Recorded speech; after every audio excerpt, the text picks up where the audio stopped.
Korun adalah seorang yang terkaya di antara kaum Bani Israel pada zamannya. Keturunan Korun dan Nabi Musa masih berasal dari keturunan Nabi Yakub alaihissalam karena keduanya merupakan cucu dari Kuhas bin Lewi. Lewi adalah saudara dari Yusuf, anak Nabi Yakub alaihissalam. Dalam urutan nasab, nama lengkap Korun adalah Korun bin Yashar bin Kahit Kuhas bin Lewi bin Yakub bin Ishak bin Ibrahim alaihissalam. Korun merupakan adik kandung dari ayah Nabi Musa yang bernama Imran dan memiliki harta yang melimpah. Dia mempunyai harta berupa emas, perak, intan, dan permata. Bahkan, kunci tempat penyimpanan hartanya begitu besar dan berat sehingga memerlukan beberapa orang yang kuat untuk memindahkannya. Namun dalam kisahnya ia sangat sombong hingga hartanya ditenggelamkan Allah karena kecintaannya dengan harta duniawi dan membutakan hatinya. Korun diakui sebagai seorang yang ahli dalam ilmu kitab Taurat, bahkan dianggap sebagai seorang pakar setelah Nabi Musa dan Harun. Namun, ironisnya, kekayaan dan ilmunya tidak membuatnya menjadi manusia yang bertakwa. Hatinya telah dikuasai oleh cinta dunia dan keangkuhan. Meskipun mendapat banyak peringatan, termasuk dari Nabi Musa alaihissalam, Korun tetap bersikeras pada pendiriannya. Dia merasa bahwa harta bendanya didapatkan semata dari ilmu dan usahanya sendiri, tanpa mengakui bahwa segala sesuatu berasal dari Allah Subhanahu wa Ta'ala.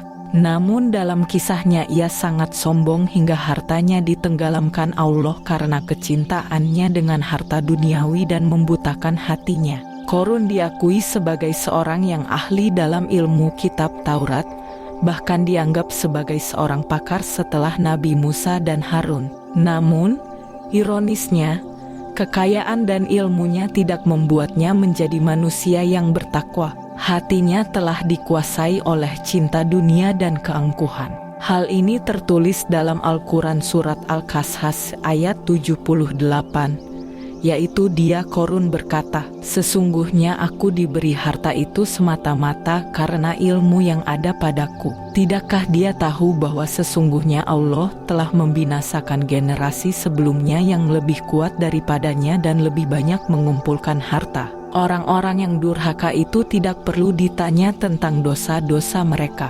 Korun memperlihatkan kekayaannya dengan sangat mencolok perhatian penduduk, memperlihatkan kemewahannya dan pengaruhnya secara terang-terangan. Perlakuannya yang sombong dan menyombongkan hartanya membuat orang lain iri dan terpesona, sehingga banyak yang berangan-angan memiliki kekayaan yang sama sepertinya. Sebagaimana yang tercantum dalam Al-Quran Surat Al-Qasas ayat 79 yaitu, "Maka keluarlah dia Korun kepada kaumnya dengan kemegahannya." Orang-orang yang menginginkan kehidupan dunia berkata, "Andai kata kita mempunyai harta kekayaan seperti yang telah diberikan kepada Korun, sesungguhnya dia benar-benar mempunyai keberuntungan yang besar." Sebelum menjadi seorang hartawan yang kaya raya, Korun hidup dalam kemiskinan dan memiliki banyak anak. Dia bahkan meminta doa kepada Nabi Musa untuk diberikan harta benda, dan permintaannya itu dikabulkan oleh Allah Subhanahu wa Ta'ala.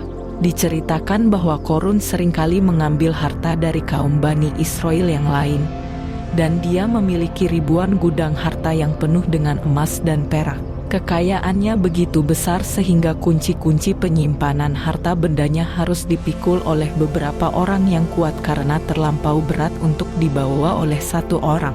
Meskipun memiliki hubungan keluarga dengan Nabi Musa, pada masa itu Korun memihak pada Raja Firaun.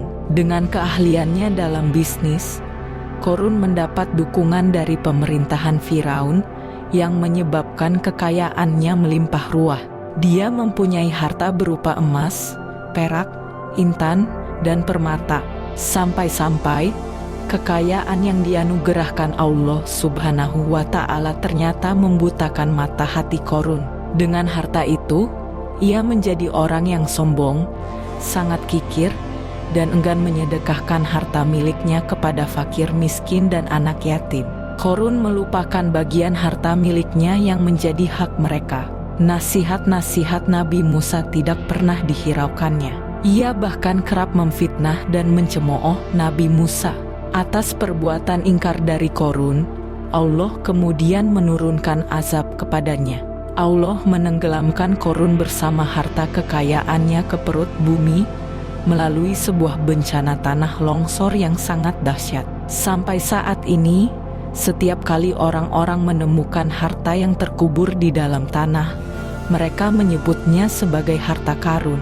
Kisah Qorun sepupu Nabi Musa adalah peringatan bagi kita semua bahwa kita tidak boleh terlena terhadap harta benda dan suatu saat titipan itu pasti akan diambil oleh Allah. Pesan moral yang dapat dipetik dari kisah Qorun yang hartanya ditenggelamkan Allah karena kesombongannya, yaitu nikmat yang Allah limpahkan kepada kita hendaknya menjadikan diri kita lebih beriman dan bertakwa kepada Allah.